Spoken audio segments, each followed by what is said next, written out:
The wind came from the north that morning, slow and sharp, like it had somewhere to be and didn't care who it cut on the way. Elias stood outside the cabin just long enough to feel it. The woodpile was lower than it should have been. He counted the logs without moving, then turned back inside, the door creaking in the way old things do when they're waiting to be touched. Inside, the fire hadn't caught properly. It sulked in the hearth, orange trying to become gold, and failing. He crouched, coaxed it with a steady hand and a whisper of breath. There was something patient about the way he did it, like he'd spent a long time learning not to rush things. That burn. The room smelled of smoke, of cedar and dust and memory. On the table, one bowl, one spoon. The second spoon, her spoon, still lay in the drawer, wrapped in a napkin, as if waiting. He didn't take it out, not anymore, but he didn't move it either. He ate slowly. Bread he'd baked days ago, tough, at the crust, soft near the middle. No butter left. He didn't miss it much. Hunger wasn't something he fought. It was just a thing that passed through, like weather. The photograph on the mantel was cracked, not from a fall, but from age. The woman in it looked away from the camera, eyes on something outside the frame. She'd had that habit in life too, seeing things before others did. Her name had been Laura, and she'd spoken softly but always knew when to raise her voice. He hadn't heard her voice in 3 winters. Still, on days like this, he found himself setting a second bowl, then taking it away before the fire noticed.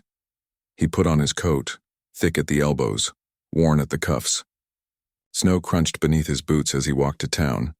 The path was narrow, lined with birch trees stripped bare. The silence wasn't lonely. It just was. Some silences are cruel. Others are clean. At the edge of town, people had gathered. Not in joy, but the way birds gather before a storm, unsure whether to flee or stay still. He didn't ask what was happening. Someone whispered near him, "They're auctioning her." He didn't flinch, just kept walking.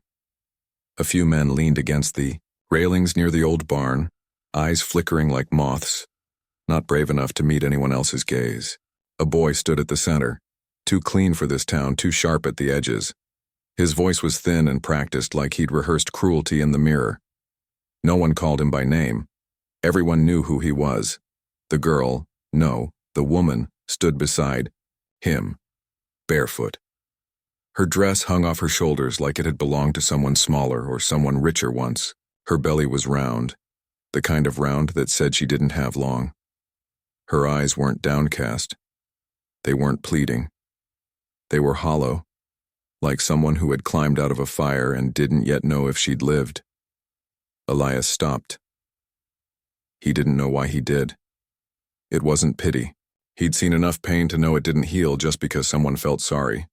The boy kept talking. Said she was no use to him. Said she was a burden. Said she'd eat what he couldn't feed. That someone might as well take her. No one moved. The crowd shifted like leaves unsure where to fall. Elias raised his hand. It wasn't high. Just enough. The boy blinked, then nodded, as if surprised to be taken seriously. There were no other bids. No one spoke. She didn't look at Elias. She didn't look at anyone.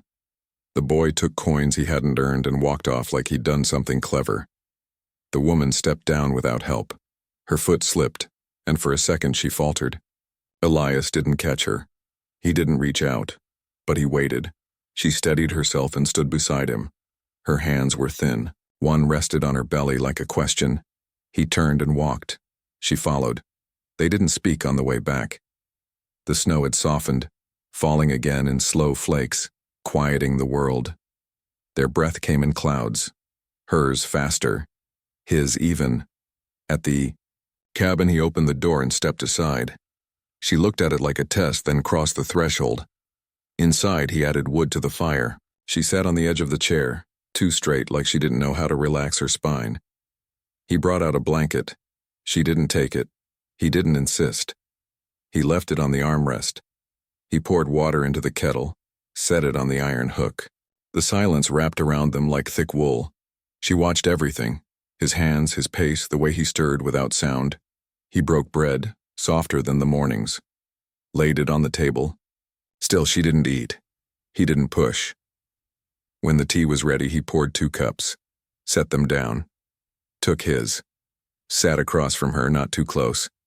She stared at the cup, then at him. Her lips parted, but no sound came. He didn't ask. She took the cup in both hands. Sipped. The room shifted only slightly. Something invisible settled. That night he brought her blankets and a pillow, pointed to the cot near the fire. She looked toward the room he never entered, the room where Laura's shawl still waited on the chair. She didn't ask. He nodded once, then stepped outside. The wind had eased. The sky above was clear, stars pinned against deep velvet. He didn't stay out long, just enough to breathe. Inside, she had fallen asleep, sitting up, one hand over her stomach, the other hanging loose. The firelight played across her face. She looked young but not fragile, like someone who had cracked but not crumbled. He watched for a moment, then lay on the floor near the hearth, wrapped in his own coat. In the morning, he woke to the smell of bread being warmed. She didn't speak, but she'd lit the fire, folded her blankets, made the tea. He sat, took his cup, sipped. Still no names, no questions. It was enough. In the days that followed, she didn't ask what he expected. He didn't tell her to stay or go. She mended a loose step on the porch. He left a carving on the window ledge, a fox, small and watchful. She didn't comment, but she moved it to the shelf beside her cup. Once, he saw her crying by the stream. Not loud, just still, the way some people cry when there's no one left to scream at. He didn't go to her, but he left a second shawl on the railing when he returned. She wore it the next day. Each evening, she sat nearer to the fire. Each night, she slept a little deeper. On the 7th night, she spoke. Just one word. Mara. He didn't respond right away. Just nodded. Elias, he said later as he passed her a bowl of soup. She didn't smile, but she didn't look away. Outside, the wind shifted direction. The snow held off, and for the first time in 3 winters, he set 2 spoons on the table. The days turned quiet in a new way, like the house had taken a different breath, longer and deeper than before. Winter still held the valley in its pale hands, but inside the cabin, the fire began to feel like it belonged to more than just Elias. It took time. That was the shape of it. Time stitched with glances, silences, and the slow recognition that 2 people might not be enemies just because the world had bruised them both. Mara rose early, earlier than Elias. Her movements were light but not rushed, purposeful in the way people become when they've lived without choices. She swept the hearth, boiled water, folded her blanket even when it didn't need folding. She made no sound, asked no permission. Her presence wove into the space like smoke into wood, slow, unnoticed until it lingered. Elias noticed, but said little. He had never been a man of many words, and since his wife's passing, he'd grown even more sparing. He listened to the sounds she made, the soft thud of the kettle being set down, the rustle of her shawl, the almost imperceptible hum she carried sometimes in her throat when she thought no one could hear. That hum reminded him of something he couldn't name, a kind of grief that had turned to lullaby. They ate together each morning now, not out of ritual, but necessity. Bread, eggs when the hens offered them, dried fruit he'd traded for last season. They didn't talk about the auction. They didn't speak of her son or the child pressing her belly forward. These things hung in the space between them, acknowledged only by the way he reached for firewood when she winced getting up, or the way she stirred his tea before handing it over unasked. She found a rhythm in the small tasks. The cupboard door with the loose hinge. She fixed it. The pile of Elias's worn clothes unmended. She took needle to them in the evenings.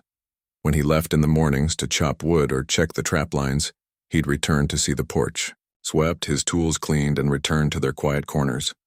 He offered her no praise. She expected none. Yet something softened in his shoulders as the days went on. He didn't sit with his back to the wall anymore. He left the door open longer in the mornings. He began to speak again, not often, but with purpose. "You sew well," he said once. She didn't look up from her stitching. "My mother did," she said. "It was the first thing she taught me." He nodded and returned to his work. But that night he brought out a bundle of old fabric, tucked away since Laura died, and left it by the hearth. The baby moved more now. Elias could see the strain in her steps, how she leaned against the table when standing too long. But she never asked for help. She took pain the way some take cold, wrapped it around herself and bore it without complaint. One night, after the fire burned low and Mara had long since gone quiet, Elias carved a small bear from a block of maple. It was rough, not his best work, but solid. He left it on the table before going to bed. In the morning it was gone. In its place an apple, peeled and sliced. That was how they spoke, through offerings, gestures, unspoken threads that stitched their quiet world together. One day snow gave way to sleet, and sleet to a thin, pale rain. The earth softened beneath the weight of spring's promise. Elias opened the shutters for the first time in weeks, let the fresh air roll through the rooms. Mara stood beside him, holding her belly like something fragile and fierce. She didn't smile, but she breathed deeper. They walked to town once together. She needed thread, and he needed nails. People stared, not cruelly, just curiously. The auction was still in their minds, though no one dared speak of it now. Her son had vanished after the sale, taking his coin and his shame elsewhere. Elias didn't care where. Mara didn't ask. At the general store, the old woman behind the counter, Maybelle, glanced between them and said softly, "That child's gonna need a name." Mara blinked. Her lips parted, then closed again. Elias paid for the thread and nails without looking back. On the walk home, she said nothing. Neither did he. But that night she took the bear from beneath her pillow and placed it beside the fire. She began humming again. The first time she laughed, it was quiet. She'd burnt the bread and looked at it with such open surprise that Elias had coughed, trying not to smile. Her laugh slipped out like something forgotten, and she covered her mouth like it might break the room.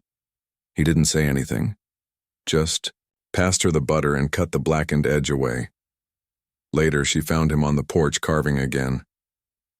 He didn't look up. "Show me," she said gently. He handed her a block, showed her how to hold the knife, not with strength, but care. "You guide it," he said. "You don't force it." She tried, slicing the edge too deep, cursing under her breath. "It's all right," he said. "That's how you learn." He let her keep the knife. They sat together like that through twilight, whittling without words. When the baby kicked harder that week, she gripped Elias's arm without thinking. He didn't pull away, just steadied her until the wave passed. "You okay?" he asked. She nodded, slowly. "She's strong," Mara whispered. Elias looked at her belly, then at her. "So are you." She didn't answer, but her grip lingered a moment longer. Month passed like that. Then another. The world warmed. Trees budded. The stream behind the cabin sang again. Elias built a cradle. Not because she asked, because he wanted to. He chose cherry wood, soft edges, smooth finish. When he placed it by the fire, Mara stood beside it for a long while. Then she reached down and ran her fingers along the rim. "She'll be safe here," she said. Elias nodded, but he felt something shift in him, like a gate he hadn't known was closed had quietly opened.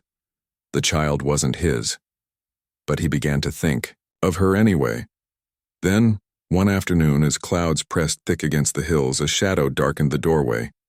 He was taller now, the sun, thinner, eyes like stone. Mara froze. Her hand moved instinctively to her belly. "What do you want?" Elias asked, voice flat. The boy didn't look at him. "She's mine," he said. "No one's yours," Elias said. Not anymore. She's carrying my blood. You sold her. I changed my mind. Elias stepped forward, the blade from his carving still in his hand. Not raised, just there. Present. You change your mind when it's about coin, not people. The boy sneered. You think she belongs to you now? No, Elias said. She belongs to herself. Mara stepped forward then. Her voice was steady. You left me on a box like I was trash. You don't get to come back for what's inside me. The boy looked at her belly, then at Elias. His mouth twisted, then shut. He said nothing more. Turned and left. Elias didn't watch him go. Later that night, Mara sat by the fire, her face unreadable. He could have taken her, she said. No, Elias said. Not with you standing like that. She turned to him. Why did you buy me? The question wasn't bitter, just quiet, worn around the edges. He thought a long while. I didn't know. I think I just couldn't watch you be left like that. She looked into the flames. Do you regret it?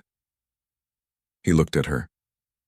The way she sat now without fear, the cradle beside her, the calm in the room. No, he said. Not once. That night she left the door to her room open, not wide, just enough. Elias sat by the fire long after the flames died down, feeling the warmth that lingered even after light was gone. Something had changed between them, not with a kiss, not with a vow, but with trust built slowly, carefully like stones set in a path neither of them had planned to walk, but now could together. And still, the baby waited. Still, the next breath came, and neither of them was alone anymore. The air turned thick with the weight of growing things. Spring no longer whispered through the trees. It moved fragrant and bold, spilling color across the hills. The thaw had completed its slow undoing of winter's grip, and in the garden, Elias had once let die, green had begun again to stretch toward the sun. He hadn't meant to till the soil. It had just happened, first pulling weeds where Mara stepped, then turning earth because she asked for onions. She had started walking barefoot again, soft tread through moss and mud, one hand always at her belly. She talked more now. Not much. Just enough. Some days she asked him about the woods, the best way to scare off foxes, which plants you could eat if you were starving. Other days, she didn't speak at all, but sat in the rocking chair, by the open door and hummed in that way of hers, absent-minded and full of something old. Elias had begun building again. Not just the cradle. Shelves. A bench for her to rest beneath the oak. A stool she could use in the kitchen when her ankles swelled. He wasn't sure when it started, this silent answering of her presence with making. It was just something his hands did, as if they needed to carve space in the world for her to stay. The baby moved with ferocity now. Sometimes Elias could see it, a ripple under her dress like a wave crossing still water. Mara would wince, breathe deep, then smile without showing teeth. She had names now, written quietly in her notebook, smudged and rewritten. Some nights, he'd catch her staring at the page, lips moving soundlessly. She never told him what they were. He didn't ask. The silence between them had changed. It wasn't avoidance, it wasn't grief. It was comfort, a shared peace. Sometimes when the fire burned low, they would sit and say nothing at all, and in that stillness something tender would take root. One morning, Elias found her standing at the edge of the stream, arms crossed over her belly like she was holding more than the baby. Her hair was damp from the mist, face unreadable. She's close, she said without turning. He didn't ask how she knew. He only nodded. That night, he moved his bedroll outside her door, just in case. A week passed like that, the days warm, the nights heavy with frog song and the scent of wet leaves. She moved slower now, pausing between steps. She let him touch her back sometimes, rubbed circles into it while she leaned against the wall and whispered words he didn't always catch. He wasn't sure what they meant, whether they were prayers or names or fragments of some other life, but he memorized the sound of them anyway. Then came the storm.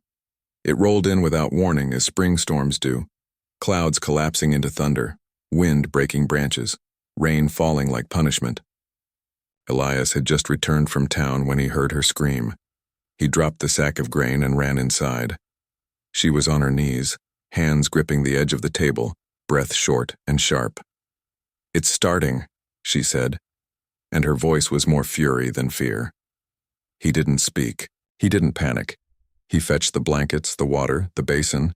He closed the shutters, built the fire higher, moved the cradle close. The hours that followed were not quiet.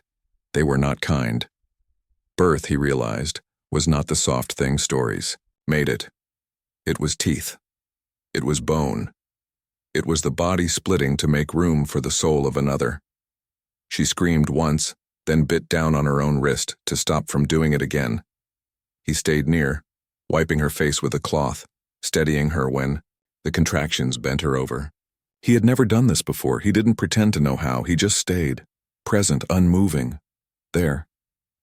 She wept only once, when the pain paused and left her in silence. "It hurts more than dying," she whispered.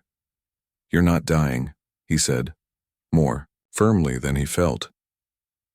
She looked at him then, eyes glazed, and for a moment he saw her not as broken, not as burdened, but as something fierce, elemental, like a flame caught in human skin. Then the pain returned, and she folded over, and the night stretched on. At dawn the child came, not with a scream but with a whimper, small and gasping, wet and fragile. Elias caught her with hands that had never held anything so new. He wrapped her in the cloth they'd set by the hearth and handed her to Mara, who took the baby with a kind of wonder that needed no words. "She's here," Mara said, and her voice, cracked with something deeper than exhaustion. Elias watched them, mother and daughter bound by breath, and he felt something unravel inside him, something old, something cold. He stepped outside to let them be alone. The rain had stopped. The earth steamed with it. The first light caught the edge of the trees, and in that stillness Elias let his knees give way. He sat in the mud and cried, not loud, not long, but enough. When he returned, the fire had dimmed, but the room glowed with warmth. Mara looked up at him, the baby sleeping against her chest. "Do you want to hold her?" He hesitated. "I wouldn't know how." "You already do," she said, and her voice carried a tired grace. He stepped forward. She guided the baby into his arms. She was so small, so impossibly light. Her breath warm against his skin. Her fingers flexed, then curled around nothing. He held her as if the world depended on it. "Her name's Elia," Mara said. He looked up. "After you," she added. He didn't speak, just nodded, just held on. In the days that followed, they learned each other all over again. Elias made stews thick with whatever the garden gave them. Mara slept when she could, fed the child when she woke. Elia cried often, but not angrily. Her cries were small questions quickly answered. Elias carved a mobile for her crib, stars, birds, one bear. Mara sang to her when she bathed her, and sometimes Elias would stand just beyond the door listening. Mara had changed. She was softer, now yes, but also sharper. Her voice had steel in it when she spoke of Elia's future. She mended not just clothes now, but plans. She spoke of planting more rows in the garden, of fixing the leak near the window, of teaching Elia to walk in the woods. Elias listened. Then he started making a cradle swing for the porch.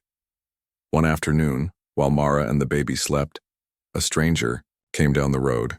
Not the boy, not a threat, just a man, gray in the beard, heavy in the boots, asking if Elias had work that needed doing. Elias said no, but offered him a seat and a mug of tea. They spoke for a while about weather and tools, and the roads out east. The man pointed to the cradle swing Elias had been sanding. "For the child?" he asked. Elias nodded. "She yours?" Elias paused. "She is now." The man didn't ask more, just raised his mug in salute. "You're lucky," he said. "Not many get another shot." After the man left, Elias went inside. The baby was crying, and Mara was trying to soothe her, one hand patting gently, her eyes half closed with sleep. Elias took the child from her arms, and without a word, walked to the fire and sat. He rocked her, slow and steady, and within minutes, she calmed. Mara leaned against the doorway watching. "You're good with her," she said. He looked down at Elia's closed eyes. "I just keep her warm. That's all she needs right now," Mara replied. He didn't ask what she needed, but the answer came anyway. That night, Mara came to sit beside him by the fire. Her body leaned into his, head resting on his shoulder. Neither of them said it. There were no confessions, no declarations, just breath shared between two people who had survived the worst of themselves and still chosen to stay. Outside, the wind moved through the grass like a lullaby. Inside they sat, the three of them wrapped in the stillness of something not yet named but deeply known. And somewhere, in the far-off hush of things beginning again, a door closed that neither of them would ever open again. But the one they'd chosen to open together, that one stayed wide. The days grew longer, stretching into golden evenings where the sun lingered on the horizon, casting a warm glow over the cabin and the surrounding woods. Elias found solace in these moments, watching Mara and Elia as they moved through their routines. Mara's laughter, once a rare sound, now echoed softly as she cradled Elia, her eyes filled with a gentle light that had been absent for so long. Elias busied himself with repairs around the cabin, his hands finding purpose in the work. He reinforced the roof, mended the fence, and carved intricate designs into the wooden furniture, each stroke of his knife a testament to his growing affection for the life they were building together. One afternoon, as the sun cast dappled shadows through the trees, Elias noticed a figure approaching along the winding path that led to their secluded home. His heart quickened as he recognized the gait, the same confident stride that had once brought Mara to him. It was her son. The young man stopped a few paces from the cabin, his eyes scanning the surroundings before settling on Elias. There was a hardness in his gaze, a coldness that sent a chill down Elias's spine. "I've come for her," he said, his voice devoid of emotion. Elias stood his ground, his hands clenched at his sides. "She's not going anywhere." The young man's eyes narrowed. "You think you can keep her from me? She's my mother." Elias took a step forward, his voice steady. "You lost that right when you sold her." The tension between them crackled like a storm about to break. Elias could feel the weight of the moment pressing down on him, but he refused to back down. Mara appeared in the doorway, Elia cradled in her arms. Her eyes met her son's, and for a moment time seemed to stand still. "Why are you here?" she asked softly. Her son looked at her, his expression unreadable. "I came to take you back." Mara shook her head, her voice firm. "This is my home now." He took a step toward her, but Elias moved between them. "You need to leave." The young man's eyes flicked between them, his jaw tightening. Without another word, he turned and walked away, disappearing into the trees. The days that followed were filled with a quiet tension. Elias kept watch, his senses attuned to every sound in the woods. Mara remained close, her eyes often drifting to the path where her son had vanished. One night, as the moon cast silver light over the cabin, Elias heard a noise outside. He stepped onto the porch, his hand resting on the hilt of his knife.